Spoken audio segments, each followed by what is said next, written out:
அஸ்ஸலாமு அலைக்கும் வரஹ்மத்துல்லாஹி வபரகாத்துஹு. நான் ஜீனா ஷஹாப்தீன் மன்சூர். குர்ஆனிய சிந்தனை ஜுஸு அம்ம தஃப்சீர் தொடர். சூரா அன்-நஸ்ர்.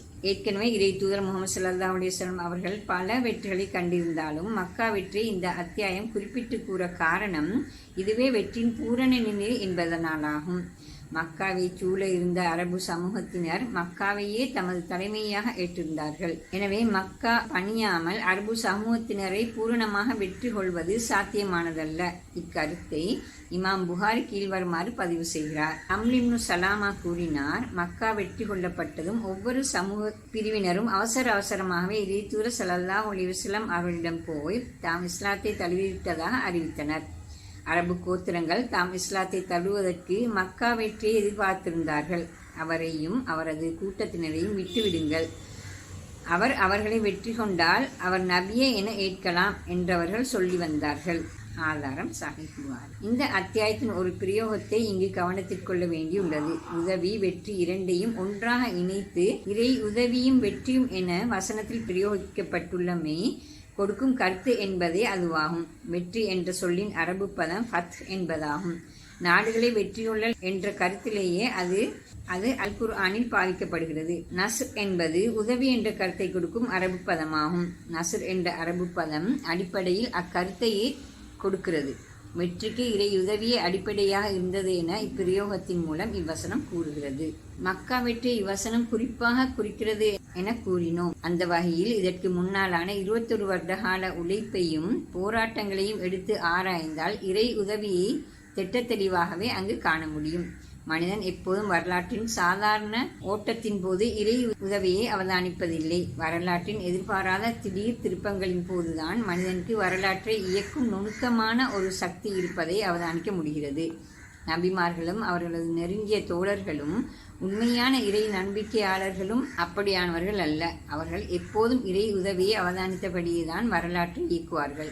இது மனித முயற்சிக்கும் உழைப்புக்கும் இடமில்லை என்பதை காட்டாது. மனித முயற்சிக்கும் உழைப்புக்கும் இடம் உள்ளது என்பதை உணர்ந்ததால் தான் அவர்கள் திட்டமிட்டார்கள், தேவையான உபகரணங்களை சேகரித்தார்கள், ஆக்க முயற்சிகளில் ஈடுபட்டார்கள். சுருக்கமாக சொன்னால் வரலாற்றை இயக்கியவர்களாக அவர்கள் இருந்தார்கள். அதனால் அல்லுண்டு செல்பவர்களாக அவர்கள் இருக்கவில்லை. மக்கள் கூட்டம் கூட்டமாக இறை மார்க்கத்தை நுழைவதையும் நீர் கண்டால். அல் குர்ஆனின் படி 2வது வாக்கியமாயினும் 1வது வசனத்தின் கருத்து இவ்வாக்கியத்தோடு தான் முடிவடைகிறது. எனவே கீழ்வருமாறு மொழிபெயர்ப்பு அமைந்திருந்தால் இன்னும் பொருத்தமாக அமைந்திருக்கும். இறைவனின் உதவியும் வெற்றியும் வந்து இறை மார்க்கத்தில் மக்கள் கூட்டம் கூட்டமாக நுழைவதையும் நீர் கண்டால். வெறும் வெற்றி மாத்திரமல்ல, இன்னொரு பாதியும் நிறைவேற வேண்டும் என இந்த வாக்கியம் கூறுகிறது. அது கொள்கையின் பரவலாகும் என அது விளக்குகிறது. வெற்றி என்பதன் பொருள் இராணுவ வெற்றியோ நாடுகளை பிடிப்பதோ அல்ல. கொள்கையின் பரவலே உண்மையான வெற்றியாகும். இஸ்லாத்தை பொறுத்தவரையில் இராணுவ பிரயோகம் என்பது தற்காப்புக்காக தவிர்க்க முடியாத சந்தர்ப்பங்களில் நிகழ்வதாகும். எனவே வெற்றியின் அடிப்படை அதுவாக இருக்க முடியாது என்பது தெளிவாகிறது. இங்கே அல் குர்ஆன் மக்காவை குறிப்பிட்டு சொன்னது அது கொள்கை பரவலுக்கு நீதியற்ற ஒரு பெரும் தடைச்சுவராக இருந்தது என்பதனாலாகும். எனவேதான் மக்கள் இறை மார்க்கத்தில் நுழைவதை அதனோடு இணைத்து இந்த அத்தியாயம் கூறுகிறது. இந்த வசனத்தில் மக்கள், நாஸ் என்ற சொல் பொதுவாக மக்களை குறிக்கவில்லை. ஹிஜாஸ், நஜ்த், யமன் ஆகிய பிரதேசங்களைச் சேர்ந்த மக்களையே இது குறிக்கிறது. ஏனெனில் அவை தவிர்ந்த ஷாம், ஈராக் எல்லைப்புறங்களில் வாழ்ந்த தக்லப், கஸ்ஸான், லக், கல்ஃப் போன்ற கோத்திரங்களைச் சேர்ந்தோர் இறை தூதர் ஸல்லல்லாஹு அலைஹி வஸல்லம் அவர்களின் பின்னரே இஸ்லாத்தை தழுவினார்கள். இவர்கள் கிறிஸ்தவத்தை ஏற்ற அரபிகளாவர். மக்கள் கூட்டம் கூட்டமாக இறை மார்க்கத்தில் நுழைந்தார்கள் என்ற வசனம் மக்கள் பெருந்தொகையாக இஸ்லாத்தை ஏற்றார்கள் என்ற கருத்தை கொடுக்கிறது.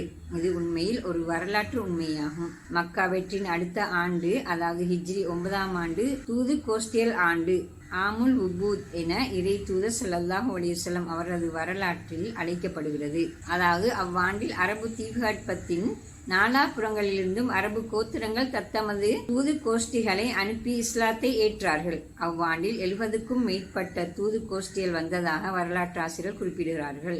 இப்பின்னணியில் தான் இறை தூதர் ஸல்லல்லாஹு அலைஹி வஸல்லம் அவர்களது ஹஜ்ஜத்துல் வதா என அழைக்கப்படும் இறுதி ஹஜ்ஜின் போது 1,24,000 அல்லது 1,44,000 பேர் கலந்து கொண்டனர். மார்க்கத்தை மாற்றிக்கொள்ளல், அதாவது ஒரு மார்க்கத்திலிருந்து இன்னொரு மார்க்கத்திற்கு மாறல் என்பது இலகுவான காரியமல்ல. இங்கேதான் தூது இறங்கிய ஆரம்ப கால பிரிவுகளிலேயே இஸ்லாத்தை தழுவியோரின் உயர்வும் சிறப்பும் தெளிவாக தெரிகிறது.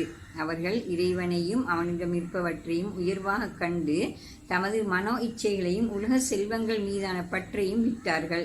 தங்களை கட்டியிருந்த வழக்குகள், சம்பிரதாயங்கள் மற்றும் தமக்கு பரிச்சயமான உலக பார்வையையும் விட்டார்கள். அதன் விளைவாக அவர்கள் இறை பாதையில் ஆழ்ந்து உழைத்தார்கள், பல்வேறு தியாகங்களை புரிந்தார்கள்.